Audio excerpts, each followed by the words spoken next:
네, 안녕하세요 여러분들. 이번 시간에는 우리가 직무를 선택함에 있어서 이 직무의 수명에 대한 이야기를 좀 해보겠습니다. 질문을 주신 내용이기도 해가지고 마침 여러분들한테 좀 공유를 드리면 좋을 것 같아서 정리를 좀 해보았습니다. 자, 일단은 결론부터 말씀드리면은 별로 중요하지 않다. 이게 저희 결론이에요.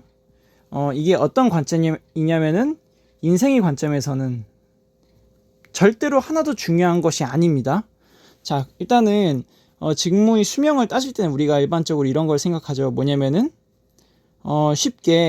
대체가 쉽게 가능한가? 요거를 한번 생각해 볼 수가 있겠죠? 만약에 yes라고 한다면은 아무래도 직무의 수명은 좀 짧을 수가 있겠죠? 왜냐면 다른 인력으로 쉽게 대체를 할 수 있으니까 조금만 좀 필요가 없어지면은 바로 버릴 수 있는 그런 위치가 될 수가 있는 거죠. 그 다음에 이제 두 번째로는 소위 말하는 짬밥, 그러니까 경력이라고 볼 수 있죠. 짬밥이 중요한가? 약간 이제 위랑도 좀 비슷한 거긴 한데 짬밥이 중요하다라고 한다면은 이거죠. 10년 일한 사람이랑 1년 일한 사람이랑은 본질적으로 그냥 10년 한 사람이 당연히 잘하겠죠. 근데 그것은 이제 짬밥이 중요하다는 말이 됩니다.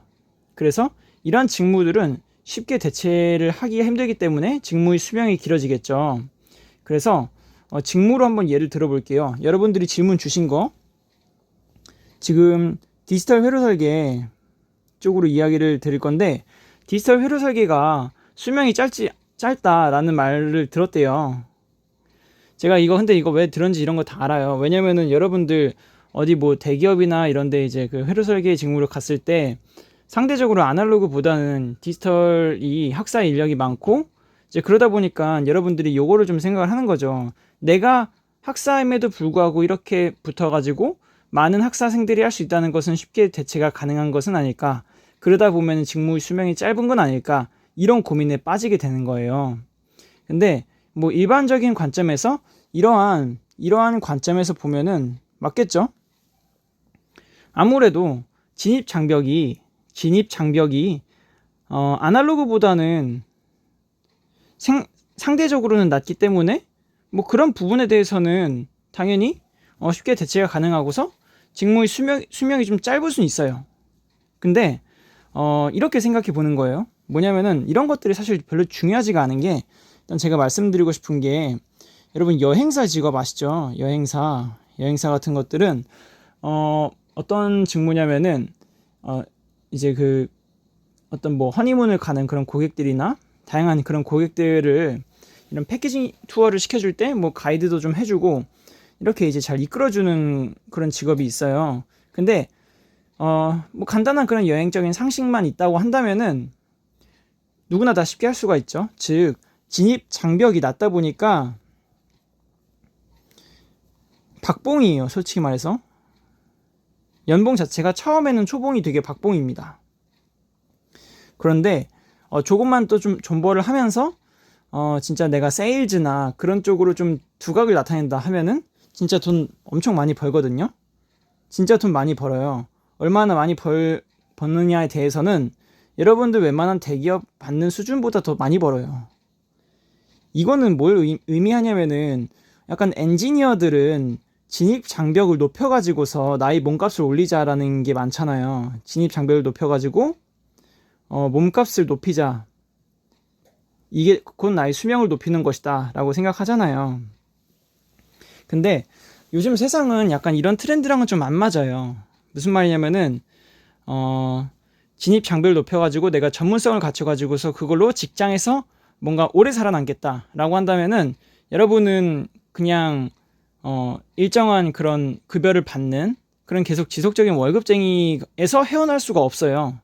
그렇기 때문에 오히려 직무의 수명이 길다라고 하는 것은 너무 안일해질 가능성이 있다는 거죠. 일단은 그것을 말씀을 드리고 싶었고 이제 이런 생각을 할 수가 있겠죠. 그럼에도 불구하고 난 디지털을 선택을 할 건데 뭔가 여기서 수명 짧다고 하니까 기분이 나쁘다라고 생각할 수 있는데 수명을 늘릴 수 있는 방법도 있어요. 자, 아날로그로 한번 또 예를 들어볼게요. 아날로그는 상대적으로 진입장벽이 조금은 높아요. 이제 그러다 보니까 좀 석사분들도 많이 있고, 뭐, 그렇죠.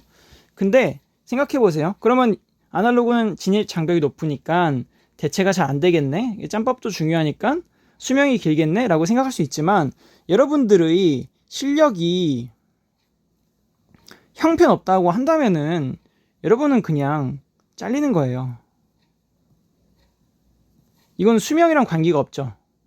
수명과 무관하죠. 그쵸?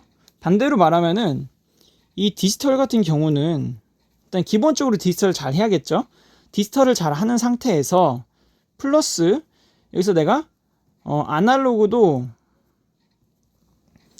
볼 줄 알고 여기다가 내가 뭐 펌웨어나 뭐 MCU 펌웨어나 아니면은 소프트웨어 코딩을 좀 할 줄 안다 라고 하면은 여러분들은 벌써 2, 3인분을 하는 인력이 되는데, 자, 이렇게 놓고 보면 어떠세요? 수명이 어떨 것 같으세요? 당연히 이러면 수명이 길어져요.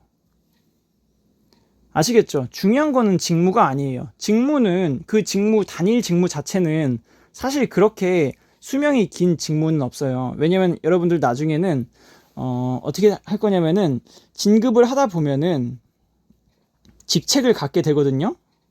직책이라는 것은 내가 책임을 지고서 책임 관리자가 되는 거예요. 근데 그 관리를 한다는 것은 결국엔 내가 제품을 총괄할 수 있어야 되는데, 결국에 총괄하기 위해서는 많은 것을 알아야 된다는 거예요.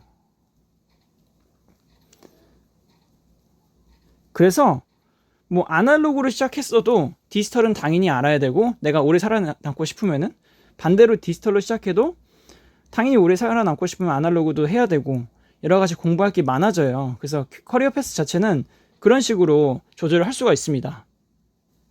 자, 그래서 결론은 뭐냐? 결론은 직무의 수명에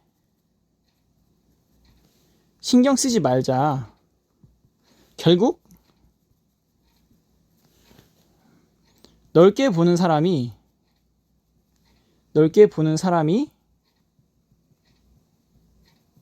수명이 긴 것이다. 그리고 인생 전체에서 놓고 봤을 때는 수명이 긴 것이 결코 또 좋은 건 아니거든요.